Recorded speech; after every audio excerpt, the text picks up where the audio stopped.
Welcome to the Diversity and Inclusion on Air podcast. This podcast is a program of the Association of American Veterinary Medical Colleges Diversity Matters Initiative. The podcast explores various issues related to diversity and inclusion in the veterinary profession and provides the AAVMC an opportunity to offer ongoing diversity programming to our member institutions as well as all veterinary professionals. My name is Lisa Greenhill, and I'm the Associate Executive Director for Institutional Research and Diversity at the AAVMC. I am very, very excited about today's show. This is the first of a two-part series on holistic admissions. And so today I welcome Ms. Kim DeBrew to the show. Hi, Kim. Hi, Lisa. Hi. Ms. DeBrew currently serves as the Senior Vice President for Access, Diversity, and Inclusion at the American Dental Education Association. Among her many duties at ADEA, she works with a program focusing on incorporating holistic review practices across the nation's dental schools. I've had the pleasure of working with Kim over the years, most recently jointly presenting workshops at a few AAVMC member institutions specifically on this topic.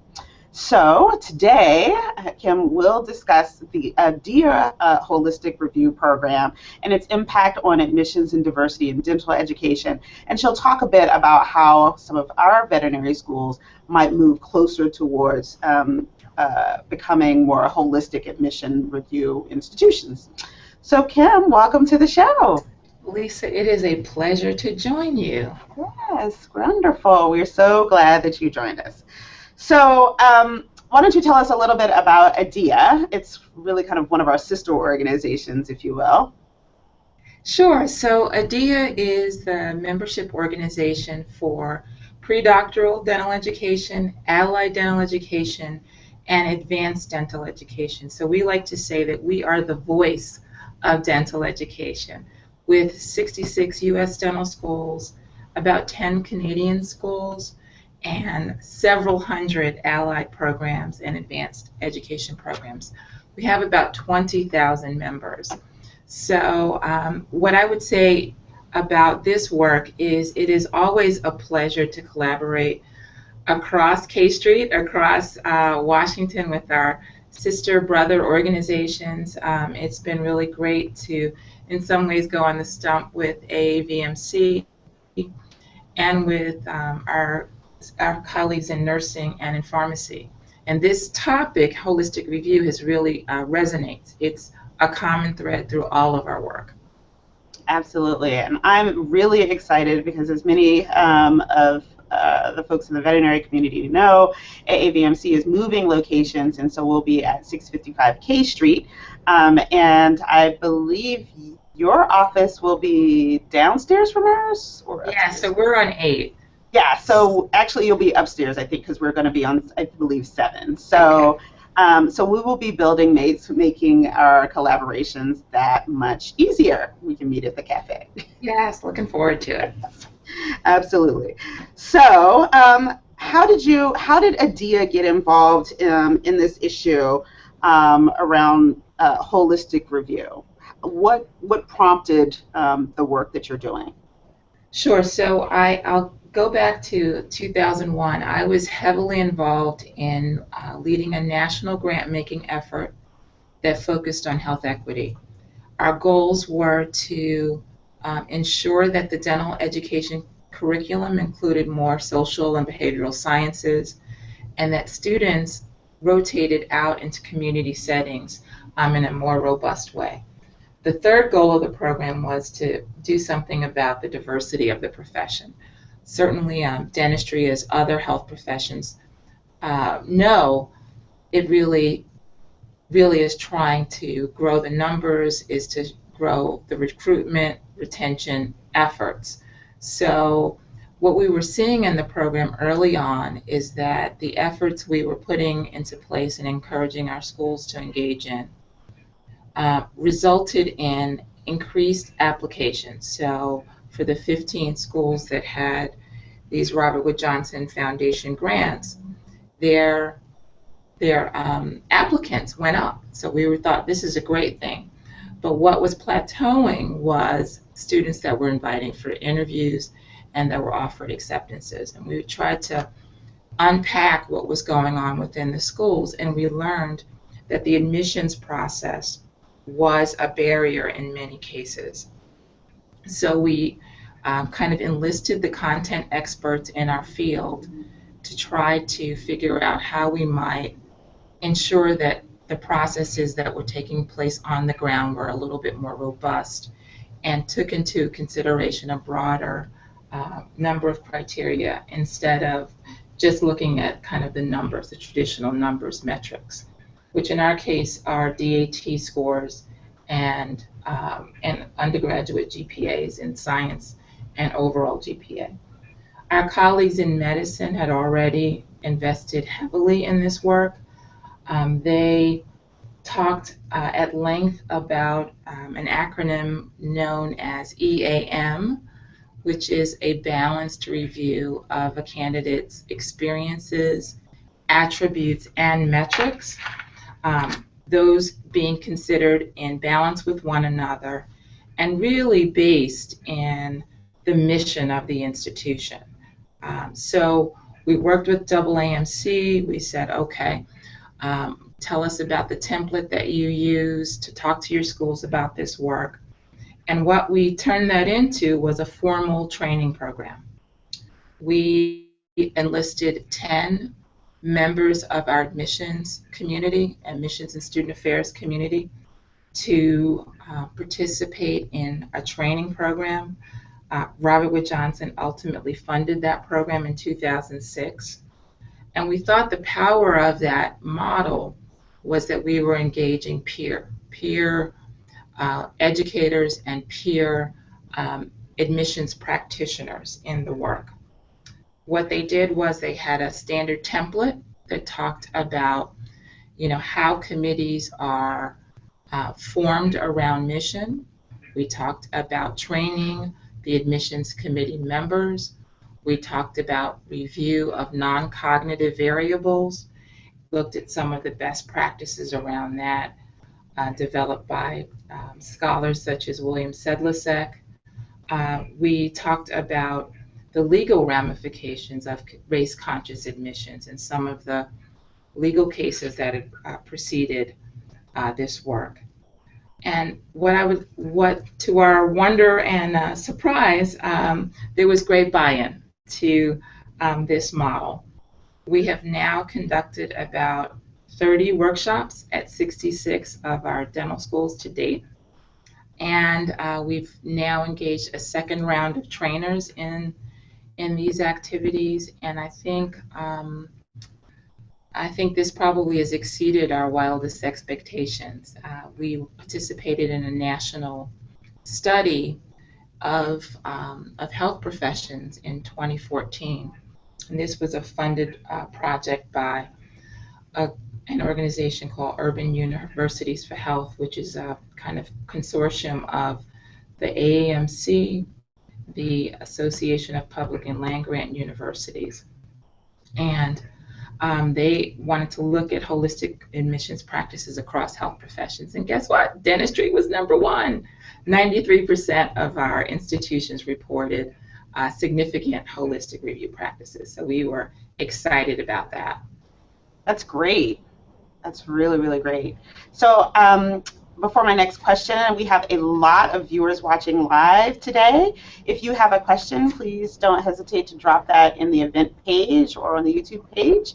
Our wonderful producer, William Willis, is behind the scenes, and he will make sure that we get those questions. So please do drop the questions online. So Kim, can you explain exactly what holistic admissions is? What is it? What does it mean? And what isn't it? What it's not? So I want to start with what it's not. What it's not is it's not an opportunity to lower the standards of an institution. I think that's a commonly held myth, that it is a tool, one tool of many, to help a school reach its diversity and inclusion goals and reach its goals in general. And really that's the point that I want to underscore. It's a flexible way to accomplish your admissions goals. When I said a minute or so ago that it's mission driven, what that means is It's your aspirations about who you are and who you want to be as an institution, why you exist.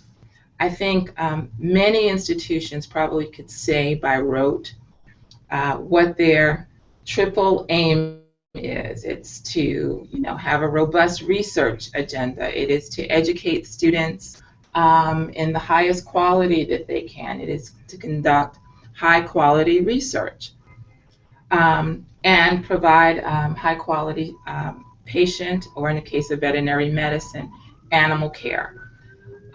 And I think it's equally important for institutions and for admissions committees, frankly, to develop their own mission statements that really reflect an alignment with what the school overall is trying to do. For example, if there's a state school that has a mission around meeting the needs of that state, I think an admissions committee certainly has to take that into consideration. If a school wants to recruit rural students, and that is critically important to take into consideration. So I think my key about the holistic approach is really it allows for a lot of flexibility steeped in a deep commitment to mission. And the way that schools achieve that is what I said earlier. It's looking equally at the experiences and the attributes and the metrics, the sort of the non-cognitive and the cognitive variables in balance with one another.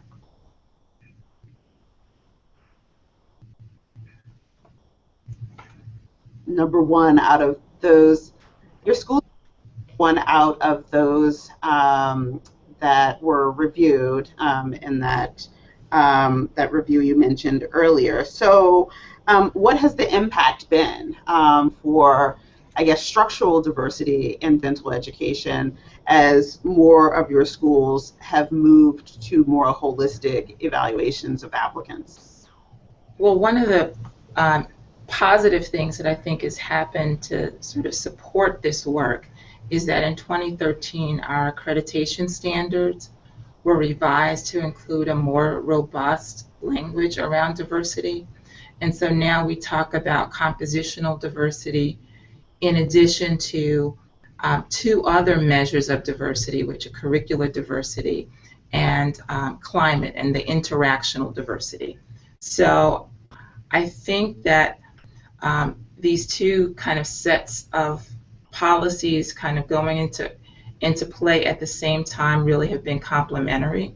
So as schools are developing new strategies and tools to admit the class they want, then they also have to be prepared to meet the needs of the class they want, both in the curriculum and in the climate.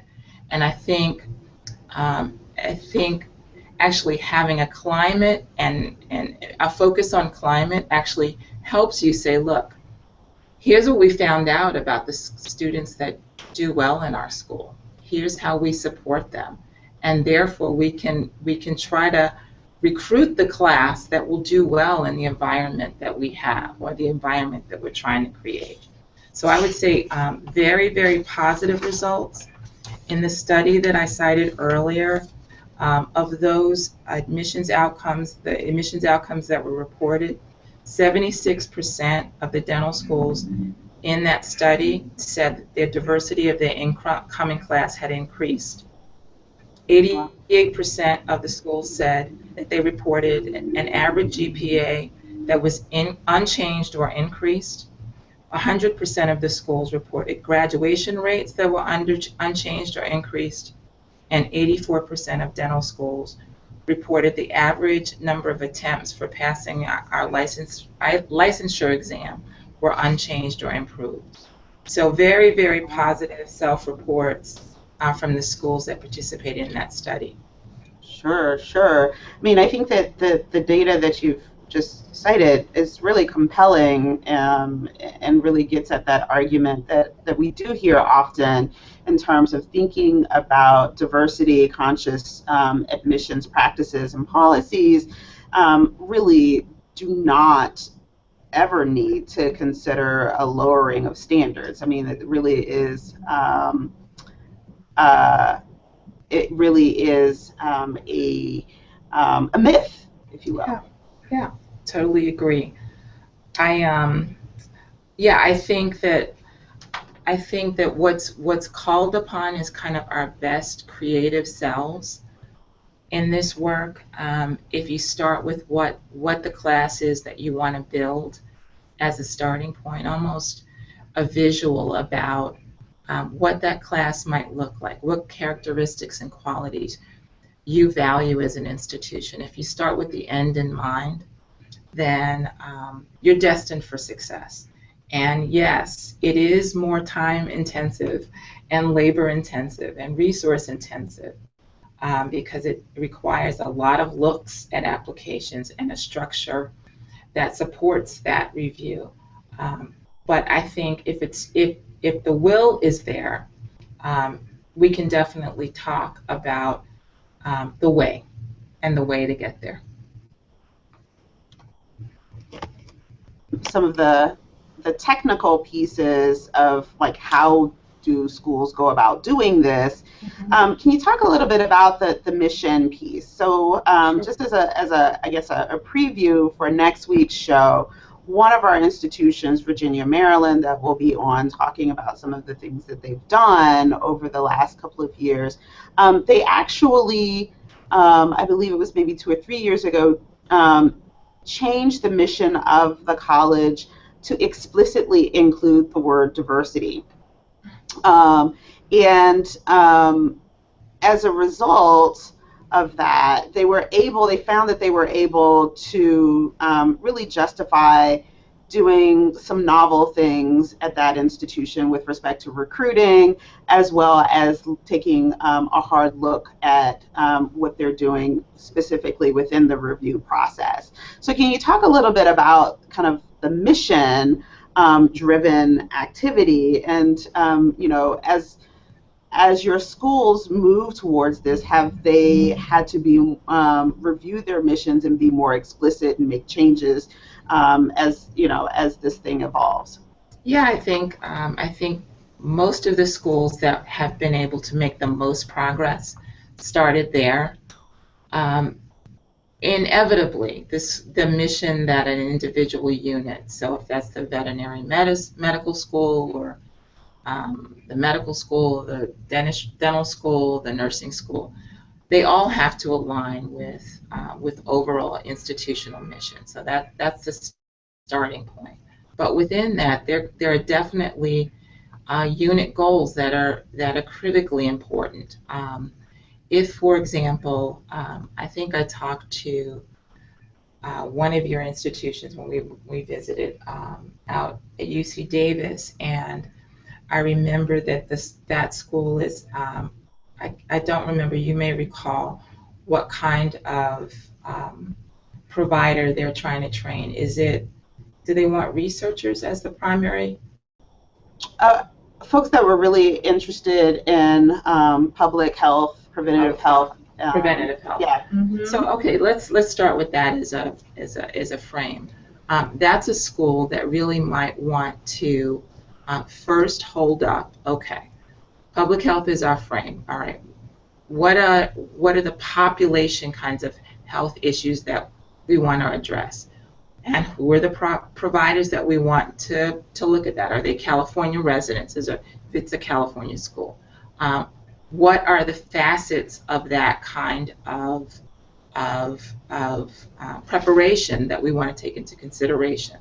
What's the volunteerism look like? What's the work experience look like? And with a view towards diversity, how might a diverse candidate be presenting in that environment? So for example, if you value shadowing or volunteerism or work experience that's related to public health, might a student from a disadvantaged background that's had to work be disadvantaged by that, right? They can't do the number of hours or the types of experiences that you might want. So your mission statement might reflect that. It might need to be tweaked a little bit to talk about the breadth of the kinds of candidates that you think will make good healthcare providers in that context. So I think starting with the end in mind has sort of emerged as a best practice for a number of our dental schools, and I think it translates across health professions very nicely. So let's get into a little bit of the nuts and bolts, if you will. So how do institutions do this? What kinds of admissions practices kind of help institutions move towards holistic? I mean, what does the optimal review process look like? So I always start, so I would say, okay, mission, start with mission, and in the second step, I would say start with your data, right? It's looking at what you have done over time and what it's yielded. Okay, so in 2014, we did recruitment at 5 schools, schools with high enrollment. Let's just say diversity is your goal. 5 schools with high enrollment of historically underrepresented students, right? We did outreach. It yielded this many applications. Here were the grades and GREs and the scores associated with those students. Here's the non-cognitives, and here's what it yielded. We were able to accept them. We were able to interview how many. It's really taken a deep dive in your data.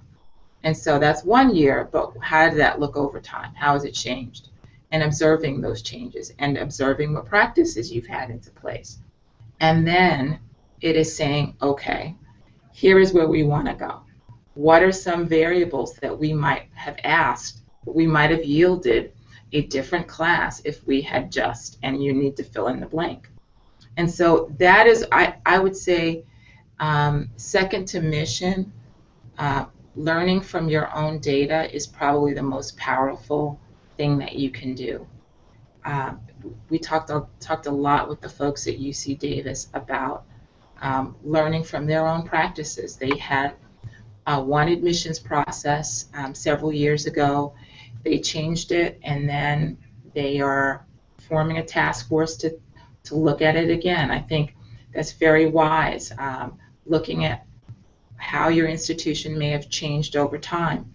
And I'll get to this in a few minutes, but the Fisher 2 decision, it really underscores the importance of evaluating your practices, not just once, but really having a continuing process for monitoring and evaluating what an admissions process is doing. Okay. So that's one thing. I would say the other last thing I would say is quantifying the value of your non-cognitives, right? So that sounds kind of counterintuitive, right? You've got numbers that tell you what you want to know about a student's academic index, but how about all those other things? And I think there are some very good tools. I would definitely recommend the Big Test by William Sedlacek, which has great tools and strategies for looking at non-cognitives. One of the things that AAMC is instituted and shares with its members is a worksheet on the strength of evidence. It's called the Strength of Evidence Scale. And it really looks at some of those things that I talked about a second ago, which is if you are volunteering, all right, so 100 hours, is that better than 75 hours? Is that better than 25 hours? And how in balance with a student that may have had to work more, how valuable is that? And it really is, it's also the quality of those experiences and assigning weight and value to those, and having schools really wrestle with that before their committee even starts looking at its first applicant. Okay. Now, one more thing. Sure. I thought of my last thing. My last thing is sort of training and orientation for the committee, making sure that everybody is on the same page at the outset. That has been a critical part of what's worked in many of our schools, having really setting forth what a committee is trying to do in a given year, and really having some training on some of those components that a committee thinks are most valuable. This year we're going to include a segment on unconscious bias for our admissions folks, and we want to make sure that that our committee members know and our member institutions know the role that bias can play in interviews and really in all aspects of the admissions process. Okay, great. Before we get back to some of the questions that that we have here, we do have a question from the field. Sure. And the question is, can you see in the future all professional schools taking on holistic admissions? And what are 3 key benefits about a holistic approach? So absolutely, this I don't want to call it a movement, but this body of work is really, it's picking up steam here in Washington, and I think in our member institutions, the ripples will be felt very soon. So we were asked to do some talks at the Association of Colleges of Pharmacy meeting this fall, and we have some of our admissions trainers that are going to offer that training. In terms of benefits, I think the common thread is that all of our institutions are trying to provide quality educational experiences for all students. They're trying to improve quality health care, whether that's for patients, for human patients, and for animals. We're trying to make sure that the workforce that we develop is credible with communities, all communities, that there's greater language concordance and satisfaction. All of those things are core elements of all of the work that we do.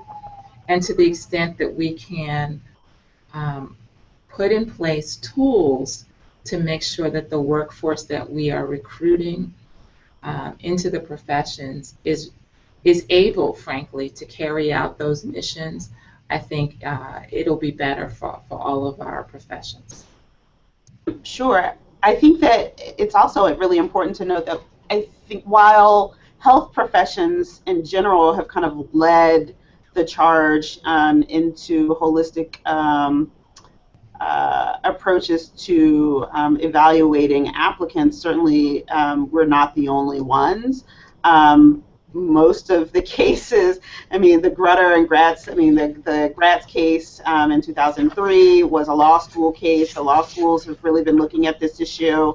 And certainly social work, the sociology profession in general kind of have really done a lot in this, as well as some of the other STEM disciplines have really started looking at how do we make sure that we have the type of workforce that we want for the future. And it is about raising the overall quality by way of diversity as one element of quality. And so the literature is certainly much broader than just health professions. Absolutely. I was able to attend a briefing earlier this week on the Fisher 2 case, and it was hosted by the Association of the American Educational Research Association, ADEA. And one of my takeaways was sound science informs good policy. And they talked a lot about the strength of the Fisher 2 case, and all of the amicus briefs that were presented really had a strong basis in the social sciences, and that was across professional fields. They talked about the benefits of cross-racial interactions and being able to address racial isolation, for example. And I think for all of us, the next charge post these legal decisions will be to figure out how we add to the science about what's happening in our professional programs and how access to care and other key things, health equity, is addressed through some of the work that we do, through having students have, frankly, positive experiences um, in our education programs. Great. So, Kim, tell us on the ground, what are your schools doing? Are we talking, I mean, you know, a lot of times we hear if schools have automated components Mhm. of their review of applicants. So, you, for instance, you take in those quantitative metrics, you look for a Mhm. Z-score based on something, and you have a cutoff, and then that next group goes to further evaluation, either like file review or they automatically get offered interviews. So, in terms of kind of what happens in the room, are there cutoffs? What happens? So what happens is probably the great mystery, right? But Right. Tell what us your actually secrets. happens, what actually happens. However, I will say that I will tell you what we advocate for. We advocate for um, a real whole file review without cutoffs. Now, with that said, I also would say that schools are looking very closely at the students that they enroll and their ability to be successful, and looking at their own data. So, for example, there are schools who have been wildly successful in getting a broad range of students in dental school, through dental school, very happily, successfully, with a broad range of metrics and um, non-cognitives, right? What's made them successful is probably a lot of um, ingredients within the school that contributed to that success. So I guess I'm trying to say in sort of a very um, not PC way, but sort of guarded way, that really you have to look comprehensively at what your schools can provide to a range of students. If you don't have any support services, and don't have that much of a diverse faculty, and you don't have a lot of the infrastructure uh, to meet the needs of the students where they are, then you might have to develop a scale um, that can support the students that you want to enroll. So those things have to be congruous. They cannot be incongruent. Um, and yeah, I would say that the challenge in the nuts and bolts of it is making sure that your school can meet the students where they are. If you take that as the driver, then I think the policy that you have as an outgrowth will be stronger. So, Kim, what does the applicant pool for the average dental school look like? So, for example, how many applicants would a school committee have to review in any given year? Um, is Okay. it, yeah, If so it, that if folks know that, so that folks kind of get a sense of if you're talking about kind of full file review, Yeah. how many files are they Yeah. reviewing? So just a typical number. Yeah. Our class size is about 80. A school may have about 1,200 applicants Okay. for those 80 slots. Okay. How does that? I don't know how that Yeah, for some of our matches. schools, that's pretty. For some schools, that's pretty comparable in veterinary medicine, and even maybe a little bit on the high end. But class size, our average class size nationally is about 95, and the range of applicants to seats at an individual institution may range from 500 to 12, Okay. 1,300. All right. So And there are schools with many more than absolutely, 1,200. Yes. sure. But So, yeah, in terms of what kind of staffing and resource it takes, I mean, it's a labor-intensive process, and I think our schools are being creative with the resources that they have. Some probably, I won't say that all, but I know that 43 of them said that they're doing robust holistic reviews. So some may still have cutoffs. Mm-hmm. And we encourage them to just keep pushing the envelope toward Mm-hmm. looking at, okay, if students between, let's say, I'm just going to be arbitrary, a 3.3 GPA in science and a 3.5. If those students are getting into dental school somewhere, then what might you be missing out on if your cutoff is a 3.5, for example, right? Right. So it's really looking inside your numbers and figuring out, okay, is this what we need to do to recruit the class that we want? Sure. This is an issue for me that I look at with my institutional research hat on. When I look at our applicant pool, certainly nationally, we have a ratio that we would certainly like to change. Our ratio right now is about 1.6 applicants for every one seat, right? So it's not 1 to 1 yet, but when we look at the metrics, when we look at some of the quantitative metrics for that pool, we see that less than, I mean, it's about 18% nationally have a GPA that is a 2.9 or lower. Right. Right. And so, I mean, we have 80% of our pool that is 3.0 or above. That's a pretty deep pool, right? Yes. And especially since we do have some schools where they don't have a GPA cutoff until about 2.8, 2.9. Now, what's the difference between a 2.8, 2.9 and a 3.5? There may be a lot of difference in actually in the grand scheme of things when you take into account non-cognitives. They both may be able to handle the technical work, but one may have additional non-cognitive strengths that the other does not. Correct.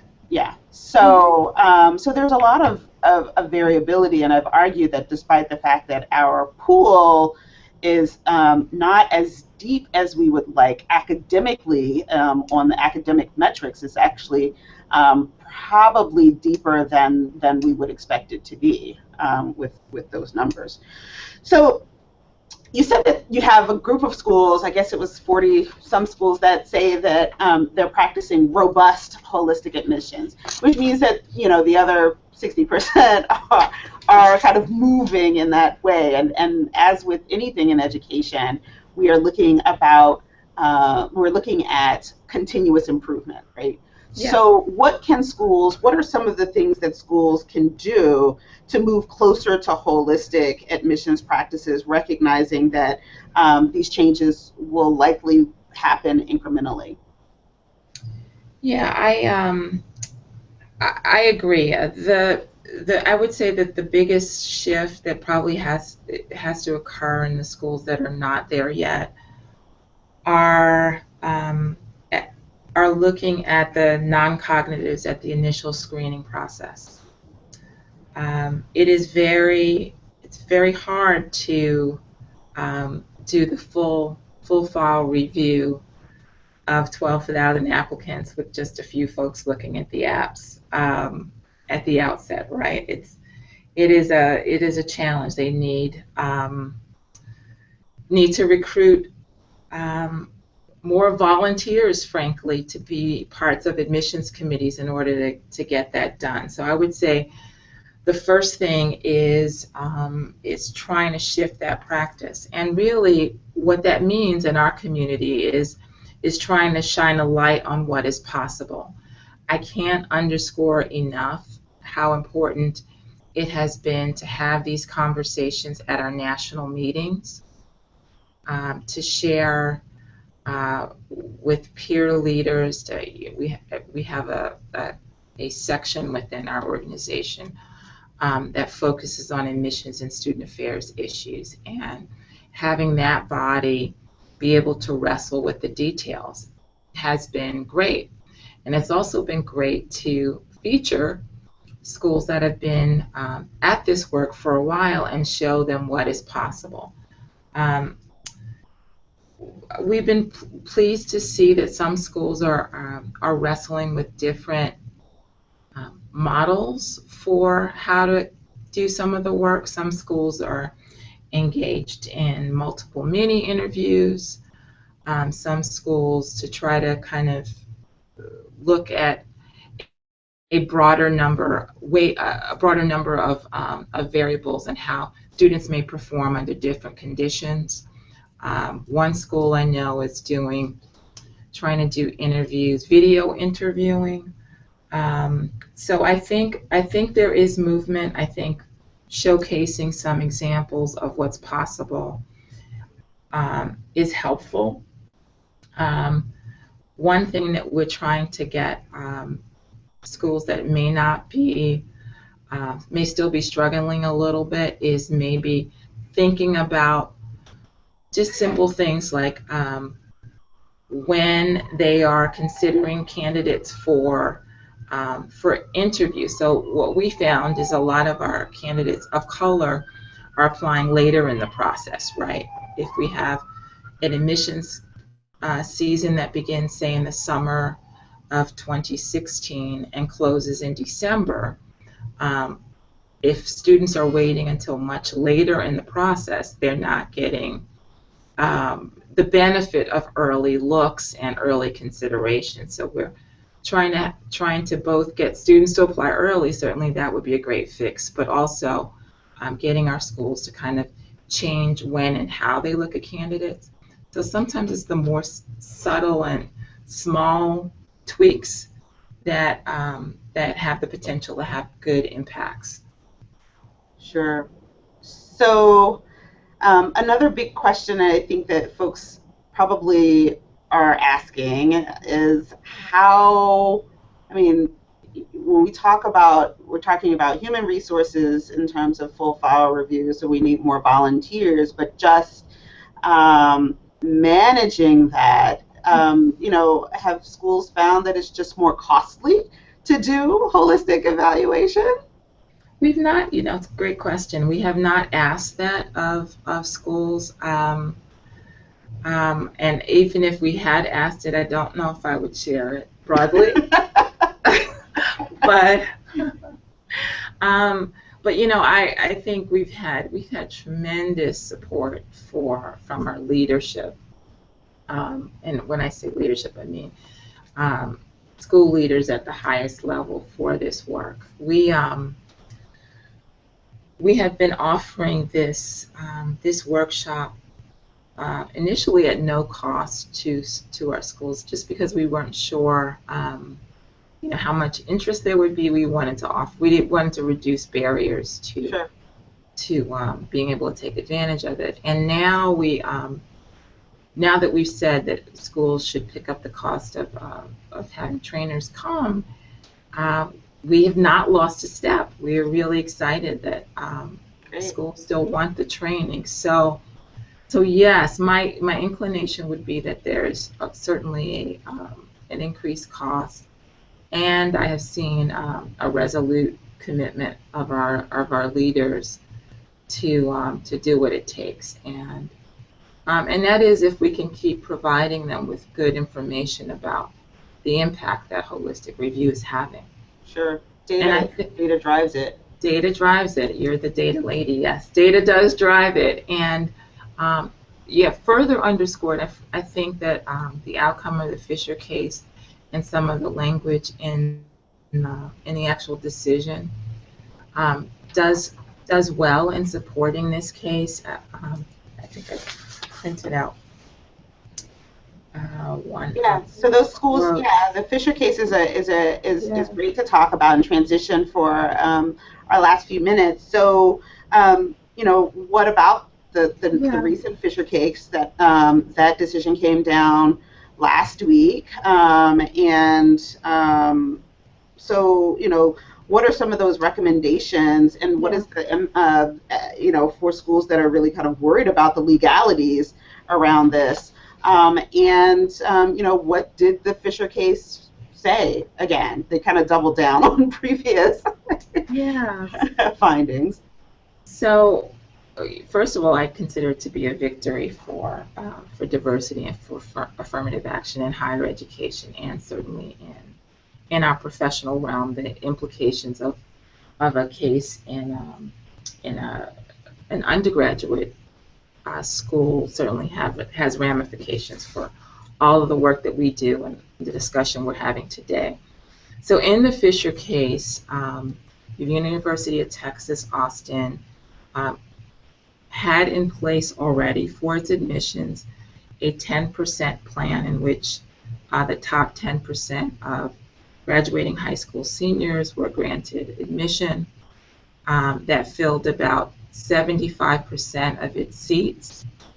The remaining 25% were filled, the freshman class were filled um, with an admissions consideration that included both an academic index and a personal achievement index. So the academic index included SAT scores and high school performance, and the personal achievement index included a variety of factors, and race was one factor among many. So I don't know how clear it is in the court of public opinion, but race was a factor within a factor within a factor. To use a quote by Ted Shaw, who's a former head of the Legal Defense Fund of the NAACP. So it was used in a very narrowly tailored way. So that's the first point that I think should be underscored. UT did a very rigorous examination of their policy. Because of a state statute. They were not able to use race they had to use it in a very narrowly tailored way. So the top 10% plan was a way that they thought they could achieve diversity across the state, because schools in Texas were, for lack of a better word, sort of segregated. So the top 10% of a predominantly black school and the top 10% of a predominantly white school, okay, you sort of get some diversity. And they found that they still couldn't achieve that. So they used race in a very small way in this case, and that's what Abigail Fisher was challenging. So I guess what I want to say about this in relationship to holistic review is that figuring out ways for schools to very carefully look at how they are achieving their diversity standards, which I think is a core tenet of holistic review. It is one factor among many. We talked about a balanced review of the experiences, the attributes, and metrics of schools. We also would like to, the court challenges all of us to engage in ongoing, constant deliberation and reflection of our admissions policies, and to give it constant looks, to monitor it. And I think the way that we've talked about holistic review, which is looking at your data, looking at what you're trying to achieve, basing it in your mission, developing your practices after that, and then looking at them again, and not stopping at, oh, we had a good year in 2016, but saying, okay, what has changed perhaps in our state? Are we still meeting our mandate? It's looking at the institutional context, but then the context that surrounds it, perhaps. Perhaps there are demographic shifts that need to be taken into consideration. I think holistic review is a strong tool and really aligns quite nicely with some of the language in the Fisher decision. Great. So we are about to wrap up, Kim. Any parting words for your veterinary friends here? Yeah, so I would just close with something I shared with the folks at UC Davis. So I have a 9-year-old daughter who right now wants to be a soccer player, and I'm trying actively to change that.